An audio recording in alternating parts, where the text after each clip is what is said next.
دنیا کی کوئی طاقت ہمیں نہیں روک سکتی، یہ الفاظ تھے ہلاکو خان کے، وہ شخص جس کے گھوڑوں کی ٹاپوں نے بغداد کی گلیوں میں خون کی ندیاں بہا دی تھیں، وہ فاتح جس نے صدیوں پرانی عباسی خلافت کو ایک ہی جھٹکے میں مٹا دیا تھا، وہ طاقت جس کے نام سے بادشاہ کانپتے تھے، علماء خاموش ہو جاتے تھے اور مائیں اپنے بچوں کو سینے سے لگا لیتی تھیں۔ سن 1258 میں بغداد جل رہا تھا اور کوئی اسے بچانے والا نہیں تھا۔ دجلہ کا پانی سیاہ ہو چکا تھا، لاکھوں کتابوں کی سیاہی سے اور لاکھوں انسانوں کے خون سے۔ بیت الحکمت کی صدیوں پرانی علمی میراث لمحوں میں پانی میں ڈوب گئی تھی۔ یہ صرف ایک شہر نہیں جل رہا تھا، بلکہ علم، تہذیب اور فکر جل رہی تھی۔ عباسی خلیفہ المتسم باللہ کو قالین میں لپیٹ کر گھوڑوں سے رون دیا گیا اور ہلاکو خان اپنے سفید گھوڑے پر بیٹھا جلتے شہر کو دیکھ کر مسکرا رہا تھا۔ اسے یقین تھا کہ وہ ناقابل شکست ہے، لیکن تاریخ نے کبھی کسی فاتح کو ہمیشہ فاتح نہیں رہنے دیا۔ سن 1217 میں منگول سلطنت کے دل میں ایک بچہ پیدا ہوا جس کا نام ہلاکو رکھا گیا۔ وہ چنگیز خان کا پوتا تھا، اسے چنگیز خان کا جس نے ایشیا اور یورپ کو اپنے قدموں تلے رون ڈالا تھا۔ ہلاکو کے خون میں فتح، تباہی اور وہ بے رحمی شامل تھی جو منگولوں کی پہچان بن چکی تھی۔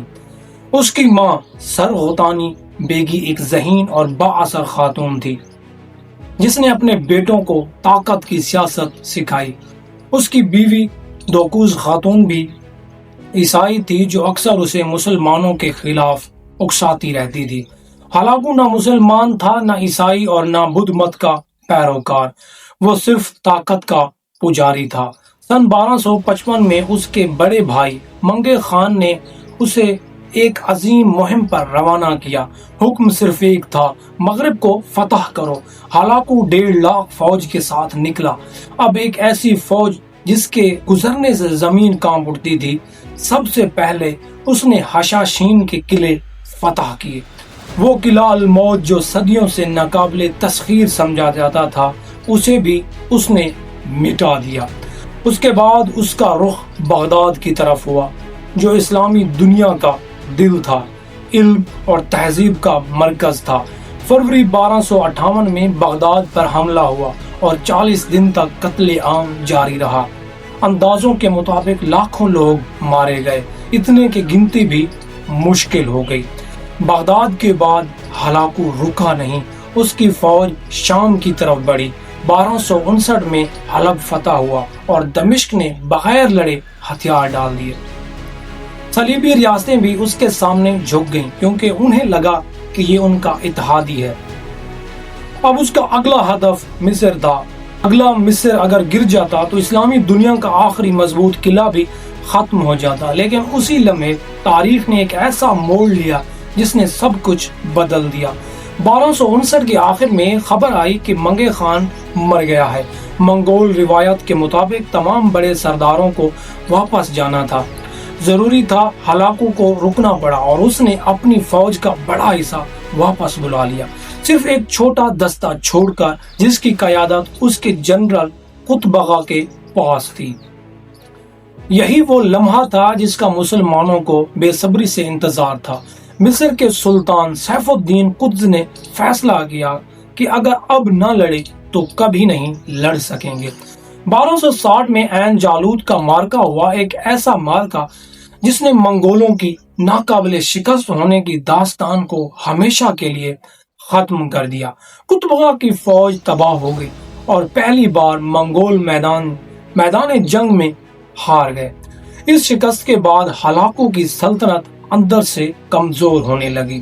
اس نے ایران، عراق اور دیگر علاقوں پر مشتمل الخانی سلطنت قائم کی، مگر حکمرانی جنگ سے مختلف ہوتی ہے۔ جنگ میں صرف طاقت چاہیے ہوتی ہے، جبکہ حکمرانی کے لیے حکمت اور انصاف ضروری ہوتے ہیں، جو ہلاکو کے پاس نہیں تھے۔ اس کی سب سے بڑی مشکل بیرونی دشمن نہیں بلکہ اس کے اپنے رشتہ دار تھے۔ اس کا کزن برقع خان اسلام قبول کر چکا تھا۔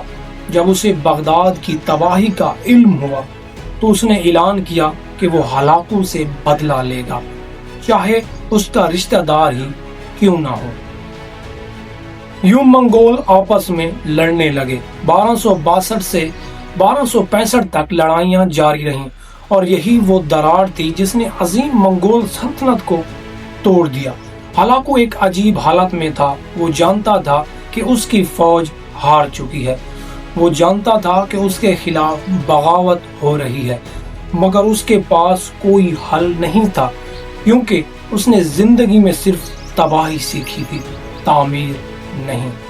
1265 کی ایک سرد رات ہلاکو شدید بیماری میں مبتلا تھا۔ وہ شخص جس کے نام سے سلطنتیں کانپتی تھیں اب بستر مرگ پر تھا۔ آخر کار فروری 1265 میں اس کی موت ہو گئی۔ اسے خفیہ طور پر دفن کیا گیا تاکہ کوئی اس سے بدلہ نہ لے سکے۔ اس کی موت کے بعد اس کا بیٹا اباقا خان حکمران بنا، مگر وہ اپنے باپ جیسا طاقتور نہ تھا۔ ہلاکو کی موت کے بعد منگول سلطنت ٹوٹنے لگی، مختلف حصے الگ ہو گئے۔ گولڈن ہورڈ، چغتائی خانیت اور چین میں یوان سلطنت۔ حیران کن طور پر اسی خاندان کی اگلی نسلوں نے اسلام قبول کر لیا۔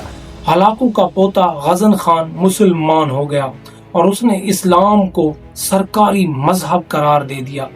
یہ تاریخ کا عجیب موڑ تھا کہ جو خاندان اسلام کو مٹانے آیا تھا وہی اس کا علمدار بن گیا۔